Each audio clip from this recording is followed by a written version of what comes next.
বন্ধুরা, daily weather আপডেটের পক্ষ থেকে চলে এলাম। বৃহস্পতিবার, আজ 21শে নভেম্বর। ইতিমধ্যে দেখা যাচ্ছে বান্দাচি দ্বীপের কাছে একটা ঘূর্ণাবর্ত সৃষ্টি হওয়ার ইতিমধ্যে সম্ভাবনা দেখা যাচ্ছে, এবং সেটা কোন দিকে অগ্রসর হবে সেটা ইতিমধ্যে শ্রীলঙ্কার উপকূল এবং আমাদের ভারতবর্ষের দক্ষিণ ভারতের উপকূল পদুচেরি এবং চেন্নাইয়ের কাছে অবস্থান করবে। ইতিমধ্যে আরও বড় খবর ইতিমধ্যে উঠে আসছে যে সেখান থেকে মুভ করে বাংলার দিকে এগোতে পারে ঘূর্ণিঝড় ফেঙ্গল। যদি ঘূর্ণিঝড় রূপে সৃষ্টি হয় সেটা নাম হবে ফেঙ্গল, এবং সেটা আসার সম্ভাবনা ইতিমধ্যে দেখা যাচ্ছে যে বাংলার দিকে। তার আগে চলে আসি বন্ধুরা, বাংলার আবহাওয়া কীরকম থাকবে। দুই বাংলার আবহাওয়া, পশ্চিমবঙ্গ এবং বাংলাদেশের দুই বাংলার আবহাওয়া থাকবে সর্বনিম্ন 15 ডিগ্রি এবং 16 ডিগ্রি টেম্পারেচার থাকবে। রোদ ঝলমলে আকাশ, উত্তরে হাওয়া ইতিমধ্যে দেখা যাচ্ছে। ইতিমধ্যে আগামী সপ্তাহে হালকা মাঝারি মেঘের সমন্বয় ঘটতে পারে দুই বাংলার উপর। চলে আসি বন্ধুরা ঘূর্ণিঝড়ের খবর নিয়ে। ইতিমধ্যে দেখা যাচ্ছে যে নিম্নচাপ অবস্থান করছে বান্দাচি দ্বীপের কাছে। ইতিমধ্যে দেখা যাচ্ছে যে শুক্রবার নাগাদ সেটা নিম্নচাপ থেকে গভীর নিম্নচাপের সৃষ্টি হবে, সমন্বয় ঘটবে, এবং সেটা আস্তে আস্তে অগ্রসর হতে পারে উত্তর বা উত্তর পশ্চিম দিকে। ইতিমধ্যে দেখা যাচ্ছে উত্তর বা উত্তর পশ্চিম দিকে অগ্রসর হতে পারে শুক্রবার এবং শনিবার নাগাদ।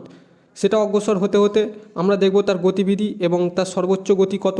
আমাদের সাথে থাকুন, চ্যানেল লাইক এবং সাবস্ক্রাইব করে দিন পরবর্তী ভিডিও দেখার জন্যে। ইতিমধ্যে দেখতে পাচ্ছেন শনিবার নাগাদ সেটা আস্তে আস্তে উত্তর বা উত্তর পশ্চিম দিকে অগ্রসর হতে হতে সেটা শ্রীলঙ্কার উপকূল এবং আমাদের ভারতবর্ষের উপকূলের কাছে অবস্থান করার ইতিমধ্যে সমন্বয় দেখা যাচ্ছে।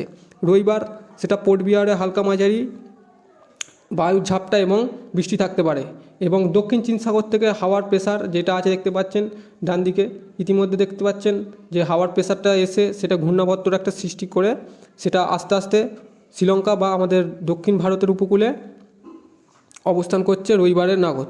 ইতিমধ্যে দেখা যাচ্ছে সোমবার 25শে নভেম্বর ইতিমধ্যে সেটা ঘূর্ণিঝড় রূপে সৃষ্টি হয়েছে, এবং বৃষ্টির পরিমাণ দেখি 15 মিলিমিটার 16 মিলিমিটার কোনো জায়গায়।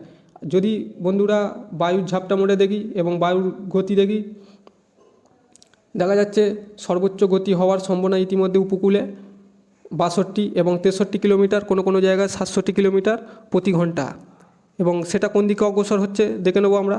সেটা সরাসরি সোমবার নাগাদ শ্রীলঙ্কার উপকূল এবং দুই বাংলার উপকূলের দিকে আসার সম্ভাবনা ইতিমধ্যে দেখছে শুক্রবার এবং শনিবার 30 এবং 29শে নভেম্বর। তার আগে সেটা মুভ করবে, দেখা যাচ্ছে যে শ্রীলঙ্কার খুবই কাছে অবস্থান করবে সোমবার নাগাদ 25শে নভেম্বর সোমবার, এবং মঙ্গলবারে শ্রীলঙ্কার উপকূল এবং আমাদের ভারতবর্ষের চেন্নাই পদুচেরি, এবং সর্বোচ্চ গতি ইতিমধ্যে দেখা যাচ্ছে 70 কিলোমিটার, কোনো জায়গায় 75 কিলোমিটার দেখা যাচ্ছে। এবং মঙ্গলবার নাগাদ সেটা দেখা যাচ্ছে যে পশ্চিম দিকে অগ্রসর হতে হতে পদুচেরি এবং নাগপ্রতিমা এবং শ্রীলঙ্কার কাছে অবস্থান করছে নিম্নচাপটা, এবং সেই সময় সর্বোচ্চ গতি থাকতে পারে 64, কোনো জায়গায় 70, এবং শ্রীলঙ্কার উপকূলে 73 কিলোমিটার। এখান থেকে বন্ধুরা একটা মুভ করার সম্ভাবনা ইতিমধ্যে দেখা যাচ্ছে CMW মডেলে, সেটা এখান থেকে আমাদের দুই বাংলার উপকূলের দিকে আসার সম্ভাবনা দেখা যাচ্ছে ইতিমধ্যে। সেটা দেখে নেব বুধবার নাগাদ সেখান থেকে মুভ হচ্ছে, দেখতে পাচ্ছেন আপনারা।